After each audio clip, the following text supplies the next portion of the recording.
I once had an elevator drop 10 plus floors rapidly before deciding it would work properly. What random horrors has the universe subjected you to only to say JKLOL right before the point of no return? When I was 10, I was on a helicopter visiting an island off the southeast coast of England. Everything was going smoothly until the helicopter turned onto its side and proceeded to nosedive for a good 10 seconds towards the sea. Needless to say, this had everyone screaming and scared shitless. The helicopter suddenly levels off and the pilot comes onto the PA system and says, "Sorry people, could have sworn I spotted a dolphin. Won't happen again. I now hate helicopters." I'm a private pilot. One time I was nearing the airport to land. I hit the switch to put the landing gear down, and only 2 lights showed up, indicating that the 2 main gear were down, but the nose gear was not coming down. So if all else fails, I would either have to raise the gear and do a belly landing or do a landing with only 2 gear, which would be even more dangerous. But first I went back away from the airport to try to work out the problem, if possible. I tried raising the gear and re-lowering it. Same thing. 2 lights, but no nose gear. Because the gear comes down from the force of gravity. I tried pulling a few Gs to force it down. Nothing. I tried wiggling the rudder since the turning mechanism is connected to the nose gear. Nothing. Maybe a few more Gs. Nothing. Finally, I remembered what the instructor had told me in passing when I was getting checked out in the particular aircraft. The lights for the gear are interchangeable so that if one is burnt out, you can switch them around. So I went to switch them just in case the nose gear light was burnt out. As soon as I touched the light to change it, it came on. In the end, the light wasn't all the way in the socket, and that's what the problem was. I did the low pass over the tower so they could visually check just to be sure. Landed successfully in the end.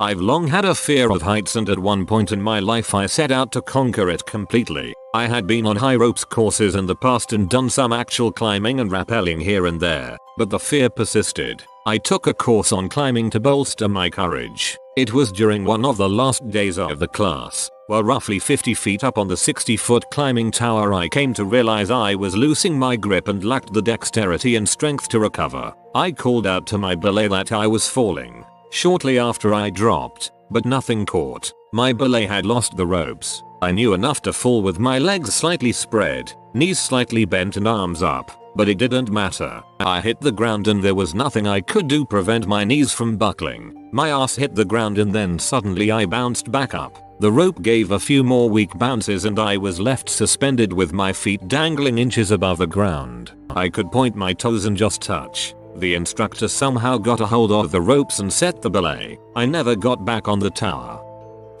One of my buddies stepped on a pressure plate that was wired to an IED while on patrol in Afghanistan. He felt his foot sink down and froze, and nothing happened. When EOD, the army version of the bomb squad, finally arrived, they looked at the IED and couldn't figure out any reason why it hadn't gone off. The EOD tech just said to my friend, "Yeah, you should be dead, dude." I once studied abroad in Cyprus, and during Thanksgiving break I decided to go to Spain for the week. No one else wanted to go, so I went alone. It was incredible. I saw Madrid, Toledo, Sevilla, Granada and Barcelona in that order. I was supposed to take a bus back to Madrid to catch my flight back to Cyprus the next day. When I got to the bus station with all my luggage to take the last bus of the night at around midnight, I noticed my wallet had been stolen. I had it when I got on the subway, so between getting on the subway and 10 minutes later when I got off and walked to the bus station, someone took it from me. My cash, debit card and credit card were all stolen. I had no way of making purchases. My prepaid phone was out of minutes. I was effectively homeless in a foreign country. I went into the nearest bar where I told the bartender my story. He drove me back to his place after his shift ended at 3 AM. He looked up the next available train and gave me €150 or around $200 to pay for the train, subway tickets and food. He drove me to the train station. I got on the train and made my flight the next day. I have since wired him back his money. If it weren't for his kindness, I would be living on the street in Barcelona begging for change.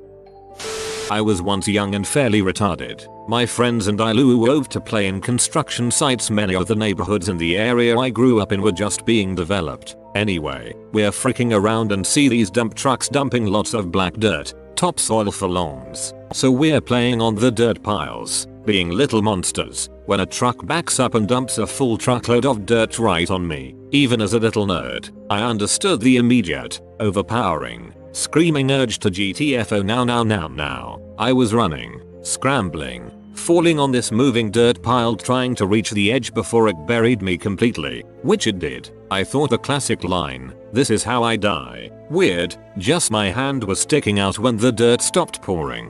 I immediately felt my friend's hands clawing the dirt away, and it couldn't have been more than a few seconds, but it felt like an eternity. I now understand the reason why people get trampled and whatnot in disasters. I don't like to think about it, but I probably would have pushed my own mother out of the way. I was so overcome with a singular thought: survive.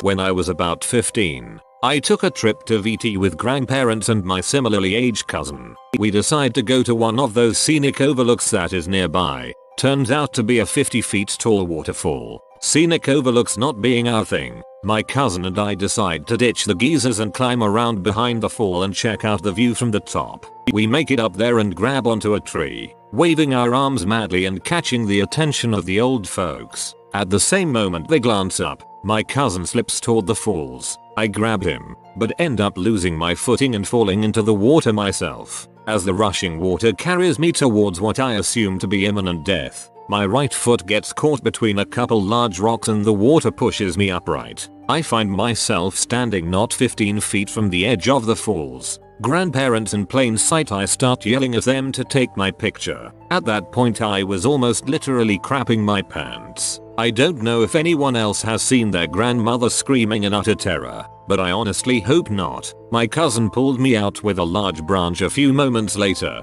and we were in serious crap. After the crisis averted stage, we joined them grandparents on the wooden overlook. Clearly visible from that side of the falls was a giant sign on which all the names of the people who died from falling off said waterfall were printed. I once fell through the ice when I was around 11 years old and didn't know how to swim.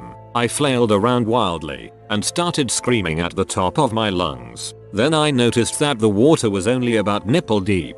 Still, it was a cold freaking walk home. I'm surprised I didn't get hypothermia. About 10 years ago I went for a routine STD screening because I am responsible and crap. The doc comes out with that horrible bad news face that they all seem to get and just stands in front of me for a minute clearing his throat and looking uncomfortable. He starts to say something twice while looking at the chart. I'm afraid that, well it isn't goo. Ahem. He clasps the chart in front of him and appears ready to say something. I glance at it quickly and make out HIV mentioned a few times. Suddenly a nurse kind of jogs out of the office, takes the chart from the doctor and hands him another one, gives me a smile and then walks back inside. The doctor looks at the new chart, grins like a kid given the day off school and says cheerily, "Well, looks like you are all clean." A friend of mine and I were kayaking in the Gulf of Mexico and thought we were about to be eaten by sharks. We saw like 6 dorsal fins approaching, and it wasn't until they were about 10 feet away that we realized they were dolphins. I once was run off the highway by a woman driving a minivan and simultaneously doing her makeup. I drove for a while in the grassy median zone before being able to jerk back on the highway. When I looked at the lady again, she looked sad and apologetic, sort of like a puppy when it knows it's chewed your favorite sandals. Doesn't change the fact that she almost killed me. I had a stroke at 22 in September, but no permanent damage. Real funny. Universe. Went to see the movie Twister in theater. During the part of the movie where the F5 tornado is destroying everything, 5 ceiling tiles fell into some empty seats, thankfully, and rain started cascading violently from the hole. I have to say it made the movie far more intense. The storm that hit the theater wasn't a tornado, but for some reason the high winds and a bad roof caused the collapse. Taking a trip through the mountains with the wife, no ex, in the biggest posed car we'd ever owned. We were about 4 hours from home, going through a small town, when the brakes fail. Thankfully the car was a 5-speed manual, so I start shifting down to slow down. Spotted an auto parts store while coasting. Judged it just right and pulled in and parked using the building to finally stop the car. Was a very gentle tap. I then proceeded to jack the rear of the car up and investigate. The rear brakes were completely shot, including the wheel cylinders. Went in the store, bought what I needed for repairs, new brake shoes, cylinder rebuild kits and some brake fluid. I then proceeded to do a brake job on my car with nothing more than a Leatherman and a full-size flat tip screwdriver. Was back on the road within the hour. Years ago I was taking a break from kayaking, swimming in a river with a bunch of people all around me. I was next to a big pipe running under the water, actually called pipeline. Still not sure the exact reason for the pipe, but I was slowly being pulled to the left. Not thinking much of it, I let it pull me when all of a sudden I'm completely submerged, being sucked down into it, but a random metal rod jabbed into my chest. I hang onto it for dear life with one hand and with the other reach out of the pipe to feel around and actually find a handle to pull myself out. When I got out and sat on top of the pipe, I looked around. I noticed everything was crystal clear and no one had even noticed. I almost died right then. Quite the thrill. In Iraq, an IED had gone off on the lead vehicle of the convoy. Once the medevac was called in, another Marine and I went to check the kill zone in the area around the LZ. After a few minutes of looking for wires, detonators etc., I realized I was standing on a sandbag in the median of the road. I had walked on about 7 other sandbags. It was the remains of the IED that hit the lead vehicle. It was a daisy chain where only one went off. I was walking on them. Real pucker factor. Only thing I can think of is a 5.7 earthquake in a building rated for 6.0. When I was 16, I started taking birth control pills. A month later, right before spring break, my left hand starts to turn purple and gets insufferably painful. At the hospital, after many tests, they find I have a blood clot from the dang birth control. They perform an angiogram to search for any more clots. In the process they discover a freak genetic deformity. I had extra rib bones growing off of my spine and they were pushing on my main artery under my clavicle, resulting in 2 aneurysms, one on each side. After a handful of surgeries, discarding rib bones, and removing the aneurysms, they tell me I am lucky to be alive. Best spring break ever. Coming back home from Iraq after my second tour, we stopped in Newfoundland in January. Blizzard-like conditions. We are taking off and as soon as we get off the ground, the plane falls back onto the runway. Pilot comes over the net and says, "Well, that was a little weird, we're going to pull off and make sure everything is okay. Rev up the engines," and the went around for another try. I figured after a 16-month tour, surviving multiple IED attacks, countless firefights, this is where I die. In Canada, obviously, I made it back okay. But still, flying scares me. One time the brakes went out in a 15-year-old car I used to own. Of course, I was speeding and the light turned yellow. I hit the brakes. They didn't work, but then they locked up. I did a massive 180 going all the way across the intersection, coming a complete stop perpendicular to a car, staring the driver in the face. I laughed, turned around and drove slowly the rest of the way home.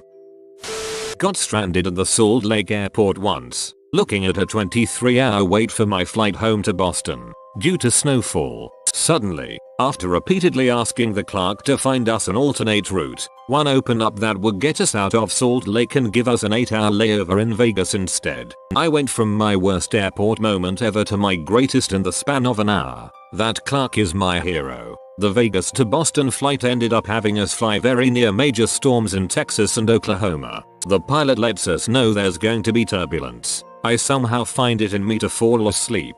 I wake up with a massive thud from turbulence, and about a second later the plane begins to fall. I go weightless. My seatbelt keeps me strapped in. My wife lets out a scream. So do others. I think this is it. This is how it happens. Then we regain control. The whole event lasted about 5 seconds. Turbulence backs off a few minutes later and we make it to Boston safe and sound. I used to work in a fiberglass testing lab around buckets and buckets of the most flammable crap you can imagine. Gasoline, ethanol, methanol, etc. There were open 5-gallon buckets of the stuff everywhere on the floor, and the walls were jammed with cabinets holding dozens of metal canisters of explosive liquids in storage. The job was dull. By the vent hood we kept an old radio plugged into the hood sparkless outlet and it was our sole entertainment. One day a guy wheeled past in his chair and caught the radio cord. 5 of us watched the radio, still plugged in, bounce and teeter on the rim of a full 5-gallon bucket of xylene. then slowly pirouette away from the rim and hit the floor. A couple of millimeters to the left and we would have been vaporized. My supervisor, Jerry, one of the least flappable people ever, looked at us and said calmly, "We're gonna need to tape that to the wall." My GF and I were driving to Vegas from San Francisco via Death Valley in a rental car. We were visiting the country. Anyway, we were 30 miles into Death Valley at around 6 PM when I realized we probably wouldn't have enough gas to make it to the next gas station, which was roughly 100 miles away. So after driving for another half hour or so, the blinking lights came on indicating we were on reserve fuel. My GF starts freaking out cause our cell phones have no service and there wasn't anyone who we knew to call anyway. So we stopped at the deserted RV park in the middle of Death Valley to try get some help. All the while genuinely fearing running into a bunch of crazy hobos and getting robbed, kidnapped, murdered. So anyway, the place is devoid of people, so we continue driving on reserve towards BT, NV. Eventually, the car grinds to a halt and we end up having to pull over to get help. We try flagging down cars for 45 minutes to no avail until finally some truck that passes us suddenly pulls over and backs up to us. I explain our predicaments to him and beg him to drive us to BT and back. By this time it was dark and the guy, a friendly looking Latino dude, senses we were really desperate and does us the favor. When we actually got to the gas station in BT, my GF was so relieved she started crying. I proceeded to buy a 2-gallon watering can and filled it up with gas. Later the guy drives us all the way back, roughly 40 miles there and back, to our car. At this point, I was so grateful I offered him $200, to which he flat out refused and even offered to tail us to BT in case we ran out of gas again. We managed to get to Vegas in the end after being on the road for about 14 hours, but this incident really shook us but also reminded us that there truly are good Samaritans out there. I was driving this 12-year-old car with an old starter that worked maybe 1/5 of the time. Also, I am aware this isn't the best plan. I was saving up to get it fixed at the time. I pulled the car out to make a left over a highway, pushed the car into second, and suddenly it stalled out. I was sitting there watching the cars come at me while trying the starter with my right hand. Every time the dang thing refuses to start. Once, twice, 3 times. Those cars are slowing down but there's no way they're going to come to a full stop in time. 4 times. Frick, that car's going to hit the driver's side where I am. 5, 6. Alright, I'm dead. I'm dead. That's it. But may as well try again. 7. Just when it hit the point of no return, at the 7th try the car's engine came to life. I threw the car in reverse and put the gas to the floor. The oncoming car in the left lane had pulled partially into the left lane of oncoming traffic. Dodged my front bumper by no more than an inch. Still going about 30. I was on an AVC-2, propeller clean, flying back to the carrier with the mail. There are no windows in the cargo section of this plane. Suddenly in mid-flight I'm blinded with bright daylight and roaring wind all around me. In a split second I'm in the crash position out of reflex. I open my eyes and see the sunlight on the floor with bits of newspaper and dust being thrown around by the wind. I hear the engine start to wind down and feel like the seatbelt is the only thing keeping from floating out of the seat as the plane starts to plummet. This lasts for a few seconds but then the plane levels out and the aircrew guys are moving around me. One of them asks me if I'm okay. If it hit me? It turns out an overhead escape hatch had come unlatched and landed in the row of seats in front of me. Here's Bob Ross holding a baby raccoon to brighten your day. If you enjoyed the video, subscribe and comment. If you are new to the channel, you can subscribe. I publish new videos every day. Until then, check out another video, or don't. Either way, have a great day you magnificent people.